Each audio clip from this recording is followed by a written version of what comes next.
All right, Coach, can you just start us off by giving us some opening observations on the game today? Sure.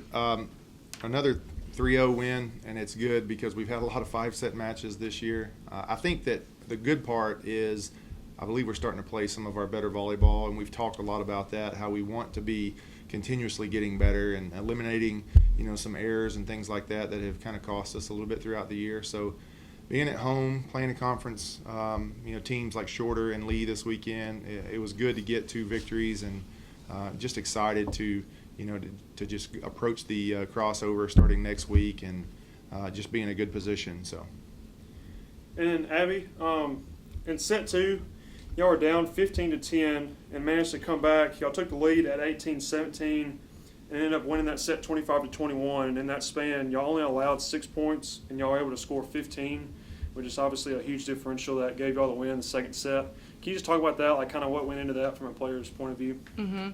We had a lot of faith on our team. We never believed that we were going to lose. We never believed that we should be lower, or we thought that we should play our game. And that's what we did, and that's what we ended up doing. And that's what I said when we were in the locker room after the game. Before Coach comes in, we have some time to talk with each other about the game and how things go. And I just exclaimed how special we are as a team. We're just a special group of girls, and I never thought for once that we were going to lose that game. I never thought that one person wasn't going to do their job, and we all played well, and we all just worked together really well. And even when he threw in a 6-2 in there, we still play together really well, and we're just a really special group, and I'm just very excited for the rest of the year.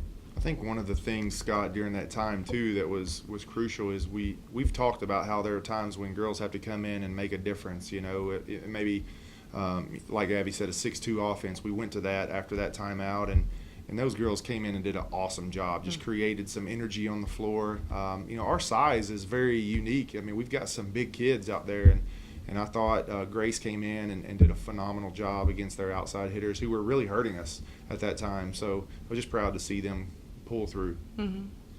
And then, Coach, can you just talk a little bit about finishing up this weekend with 2 wins that put you at 6-1, kind of going into the so-called halfway point of the year.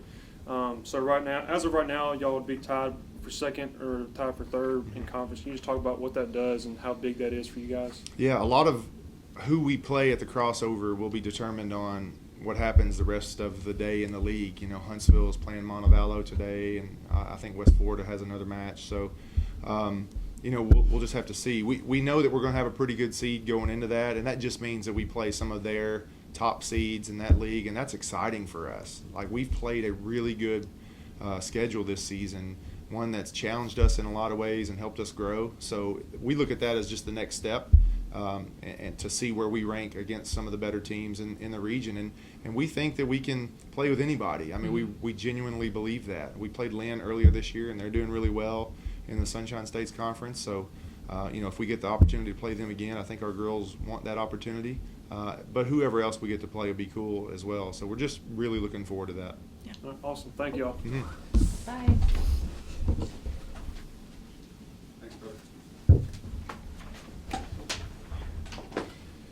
Okay. Kristen, can you start off kind of reiterating what Darrin was saying, just going in to the crossover 6-1, and just kind of from a player perspective, what that feels like and the team's mindset right now being so high up in the conference? Yeah, it's kind of a surreal feeling because, over the past years we haven't done too hot, but this year, like Abbie was saying too, we're just such a special group, and this weekend was huge for us, at least for us seniors, because out of our 4 years, we've never beaten Shorter, and we've only beat Lee once, and that was in 2016, our freshman year.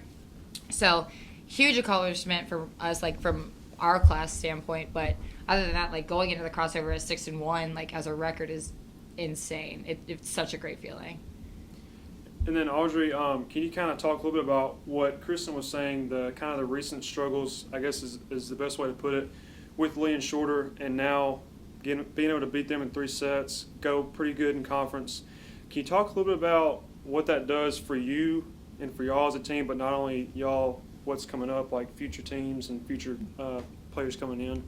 I think as a team, you always want to support each other and you want to have each other's back, but when you're losing, it's kind of hard to do that all the time and do that consistently. But like being on this win streak right now and beating teams that like we've never beaten before, like we've always kind of struggled with, has given us kind of a hope and kind of a faith in each other. And it's been really cool to be able to like celebrate each other. Like not all of us get to play, but still being a part of the process and like being a part of like the win when that goes up on the scoreboard has been really cool. So going in a conference, it's been really fun to see like how we've been so successful going 6-1. Like we've never done that. Like we're normally not that good of a team, and this year like we're pulling it together and we're fighting for each other and we're being the team that like we are, and I think people are scared of us now. Yeah, we're more as a unit. Like even like some teams can be two teams, like the bench and then the on the court team, and like you really can't tell a difference other than the physicality of it. But like the bench is screaming for the court team is screaming for the bench. Like we always give credit to each other. Like we're a unit. And then can both of you just kind of touch on, to finish up here, with the success and y'all talking about how it's kind of different and you haven't always had that here, is that something that's kind of has the team like kind of antsy, like on edge, or is that something y'all are kind of calm about and just kind of playing through it? I don't think anyone's antsy about it. I think that we realize that we have talent and that we have a good sense of confidence, but it's not cockiness. Like it's calming. It's calming and it's reassuring because there's a lot of trust in everyone. It's not like, oh, she just got lucky that game. Like it's trust. We know. I think it's kind of becoming our new normal. Like we've always kind of had talent and we've had the players statistically to make to become a good team and to put those wins up on the scoreboard, but we haven't had the chemistry that we have this year. And I think that's the difference between our record from last year, the year before, is honestly the chemistry. It's not necessarily like the physical volleyball side, but it's like we play well together, like we love each other and we're fighting for each other and we're celebrating each other. And it's like at the end of the day, that's what's important. It's not necessarily, who's out there on the floor, because we're all a family. Like we all have our own role, and that's what's making us successful. All right, congratulations. Thank y'all. Thank you.